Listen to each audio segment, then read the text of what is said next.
It promises to be another busy transfer deadline day for clubs in England, and BBC Sport will bring you all of the deals as they happen. Premier League teams have already spent out millions this January, and Wednesday's deals could well push total spending past the record, £225 million, that was set in 2011. Liverpool's £75 million purchase of defender Virgil van Dijk from Southampton is the biggest incoming transfer in England so far this month. But who could be on the move before Wednesday's 2300 hours GMT deadline? Our Transfers Live page is the place to keep across all day. Running from 7 o'clock GMT on Wednesday until the early hours of Thursday as those late deals are confirmed. And you can stay in the conversation using hashtag BCDeadlineDay on social media. We will bring you the latest news. You can hear the best analysis from BBC Radio 5 Live, and you can also watch Mott at 22:45 GMT. You can keep on top of all the completed deals in our transfer tracker and follow BBC Sports reporter David Ornstein's Transfer Deadline Day on the Match of the Day Instagram page. Manchester City are running away with the Premier League, and are expecting a big money arrival before the transfer window closes. They have agreed a deal for France under-21 defender Aymeric Laporte to join for a club record £57 million from Athletic Bilbao. They are also interested in Shakhtar Donetsk midfielder Fred, though it appears if that transfer goes through, the Brazilian would remain at Shakhtar until the summer. French football expert Julien Lawrence on the 5 Live Euroleague's football show Laporte is a Pep Guardiola type of player. So good on the ball. He carries the ball into midfield. He is perfect for City and City are perfect for him. City were ready to pay €60 for him in 2016, but he said he was not ready and he wanted to stay at Bilbao. Now 18 months later they are back for him and he feels ready. He knows now is the time. The World Cup is in 6 months and he has not been capped by France yet. France boss Didier Deschamps is skeptical about him. Physically especially. That is the only question mark over him coming to the Premier League. Manchester United are not expected to be active following the arrival of Alexis Sanchez from Arsenal. A number of players, Matteo Darmian, Sergio Romero, Daley Blind and Marwan Fellaini, have been linked with moved away from Old Trafford, but Jose Mourinho says no one will be going. Zlatan Ibrahimovic is attracting interest from LA Galaxy, but that deal can be done after the UK transfer window closes. Arsenal's sole focus is to complete the club record signing of Borussia Dortmund striker Pierre-Emerick Aubameyang, but that may rely on other deals. With a deal agreed between Arsenal and Dortmund, the deal will go through if/when Dortmund secure a replacement for the Gabon international. It remains unclear if that replacement will be Arsenal's Olivier Giroud. But it is likely the Frenchman will depart Emirates Stadium, either on loan or permanently, to seek game time before this summer's World Cup. The Aubameyang transfer would leave little money available for further major signings. So unless money is recouped for Giroud, the Gunners would have to wait until the summer to potentially bolster their defense and midfield. French football expert Julien Lawrence on the 5 Live Euroleague's football show: I would be amazed if Arsenal let Giroud go to Chelsea. But if Michy Batshuayi goes to Dortmund and Chelsea cannot sign Edin Dzeko, then Giroud is clearly on their list. Media playback is not supported on this device. I'd find it weird to let Giroud go to a competitor. It's a crazy situation.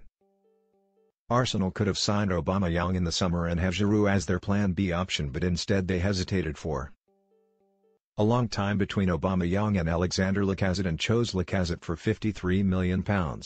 Then, 6 months down the line, they decide that maybe that was a mistake, so they are going to spend another £55 million on Aubameyang, a striker with many similarities to Lacazette. If Giroud wants to go to the World Cup, he has to play, and if Arsenal have Aubameyang and Lacazette, then he will surely have to leave. Chelsea might be a busy club, with much of the focus on the fate of strikers. The club have been trying hard to secure manager Antonio Conte extra power in attack, and the search has centered on Dzeko, Roma's 31-year-old former Manchester City striker. A deal for the Bosnian has proved to be prolonged, with his age a complication and his financial demands unlikely to be cheap. There were reports in Italy on Monday that the proposed move for the attacker, who won 2 Premier League titles and the FA Cup at Etihad Stadium, was off. Will this prompt a move for Giroud? And would the Gunners consider selling to a rival once more? What will it all mean for Chelsea's Belgian striker Batshuayi? Batshuayi is wanted by both Sevilla and Borussia Dortmund, with talks ongoing with the Bundesliga side about a loan move. Chelsea looks set for success in a move for another Roma player. Defender Emerson Palmieri, who is on course to join Conte's squad for a fee which could rise to about £23 million. The departure of Philippe Coutinho to Barcelona has shaped much of the debate around Liverpool's January transfer strategy. But at this stage major incomings look unlikely. It may well be about the departures of players such as Daniel Sturridge and Lazar Markovic than Liverpool parting with large chunks of the £142 million they received for the Brazilian. This may disappoint some fans but is a policy that should also be placed in context. Manager Jurgen Klopp is not prepared to go for quick fixes, as proved by his determination to wait until the start of this month to pay £75 million for Van Dijk after failing to sign him last summer. While there is an element of risk in not strengthening, the powerful counter-argument is that Liverpool are prudent to wait until the summer, when they will sign Naby Keita for £51 million, to get who they really want rather than settle for second best this month. For 3 weeks, it seemed as though Tottenham would be prepared to stand back and let everyone else join the deadline day scramble. Even when they were heavily linked with Bordeaux winger Malcolm, no response was forthcoming. However, with the clock ticking, Spurs made their move for Lucas Moura, who had already been linked with Manchester United and Arsenal this month. There is still work to be done, but Spurs chairman Daniel Levy is not one to fail on deadline day. French football expert Julien Laurens on the 5 Live EuroLeague's football show Lucas Moura has been in London since the end of last week and he has met Daniel Levy and other people at Tottenham. He didn't want to leave Paris, he had a baby not long ago and has many close friends at Paris Saint-Germain. But he knows that he has to go as he is not playing. He has been forced out by PSG. At 25, Spurs realised £25 million for a player with his potential is pretty cheap. He has shown at times that he has a lot of talent. He needs consistency and he needs a manager who can help him improve, something Unai Emery and Laurent Blanc have not been able to do at PSG. Mauricio Pochettino may be the perfect guy for him right now. He has the pace, he has the skill, but he is going to get kicked a lot. If he can cope with the aggression he will be fine. Everton manager Sam Allardyce is an old hand at the deadline day game, so it would be no surprise if we saw action in and out of Goodison Park before the window shuts. Allardyce is short of options at left back with Leighton Baines injured and Cuco Martina the current emergency option. But interest in Bristol City's talented Joe Bryan is sure to be met with stiff resistance.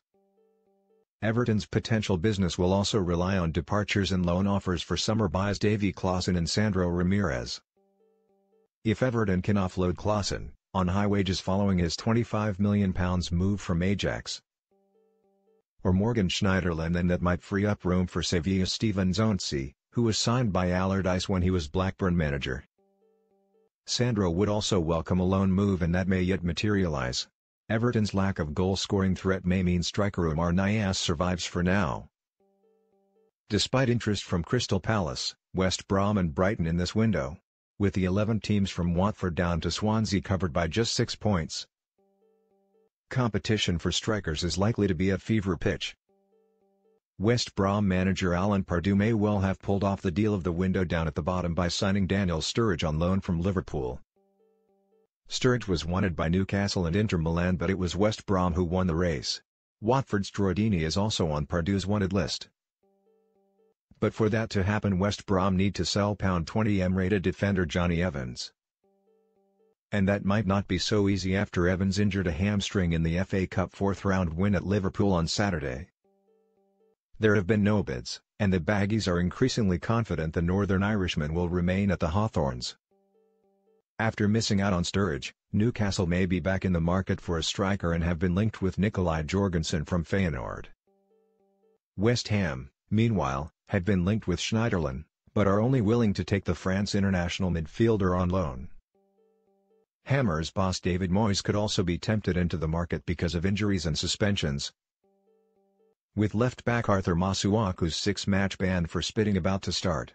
For the third season in succession, Swansea have spent Christmas and the New Year in the relegation zone, so the need for reinforcements is plain to see. A paltry 15 goals from 24 games is the lowest return in the Premier League, so attacking players are a priority. The Swans are hopeful of resigning forward Andre Ayew from West Ham, while Serbian winger Lazar Markovic could join on loan from Liverpool. Audacious bids to sign Atletico Madrid pair Nicolas Gaitan and Kevin Gameiro seem less likely. Brighton and Southampton have signed forwards in recent days, Leonardo Ulloa and Guido Carrillo respectively, so may be done in that department. Huddersfield got their business done early by signing defender Terence Congolo from Monaco, and midfielder Alex Pritchard from Norwich. Expect that to be them done in the transfer market. Reporting by Phil McNulty, Simon Stone and David Ornston.